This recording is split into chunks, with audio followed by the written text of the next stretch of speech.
called Unknown Hero.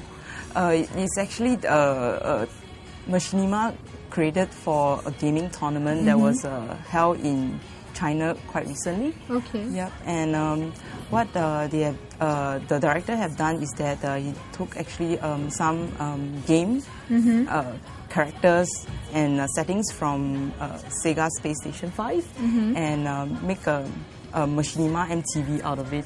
Okay. So this clip is actually created to promote the gaming tournament on a whole.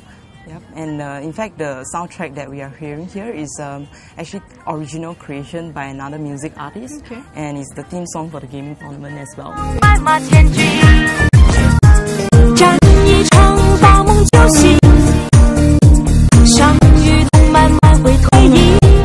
Hello, I'm sitting here with Fan Fan, who makes Machinima films. So, could you tell me a bit about how you started with Machinima? It started as a hobby, just for fun, playing the game Second Life, and then and also maybe because of my work, I make some movie.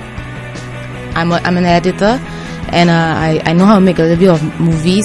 So I started putting things together, and then one thing got to another, and that's how it all started.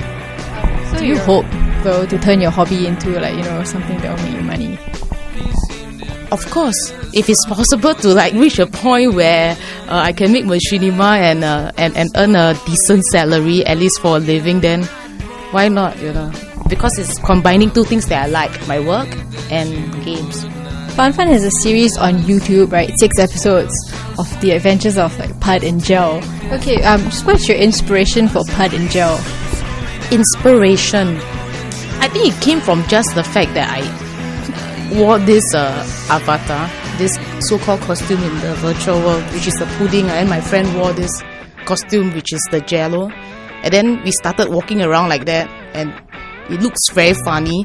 I mean, I can't just walk down. I walk down the street in the virtual world, and people wanted to beat us up or start coming up to us and ask a lot of weird questions, like, why are you wearing a pudding costume when you can look like a supermodel, but and then to see pudding and jelly wobble through the street was quite funny. So I started using a certain program to screen capture it. So if I find it funny, I'm sure somebody out there will find it funny too, or at least I want to record what is funny. It started as something very personal.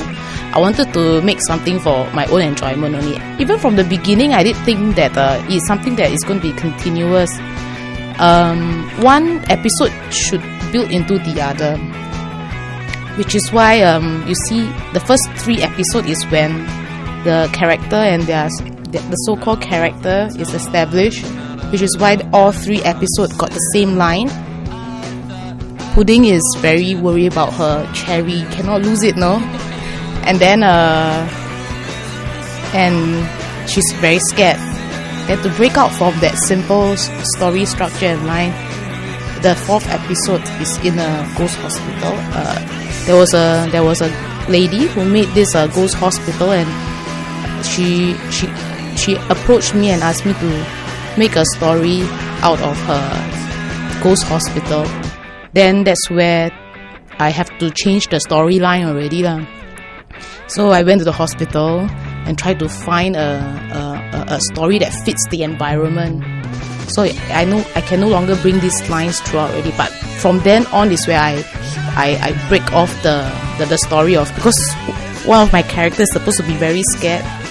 She's always scared, but then in the ghost hospital, she's the one that actually has to go and rescue her friend. Does that make sense? Do you think that this will inspire people, or it's just something you do because you want to do? I don't think it will inspire people. But, going ahead even though you're scared or something.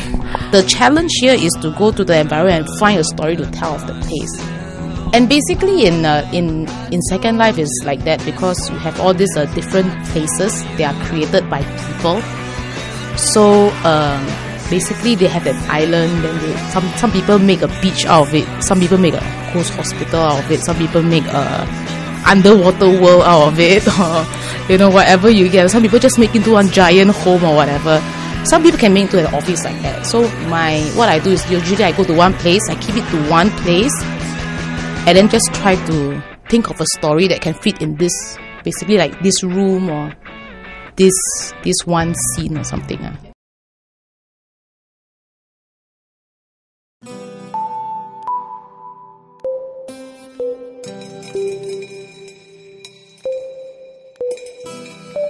I like this episode because one of the most difficult thing I find to control the camera on Second Life is moving the mouse. So for me it was really hard to get a smooth zoom.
Yo, what up? It's Razor Pop lah!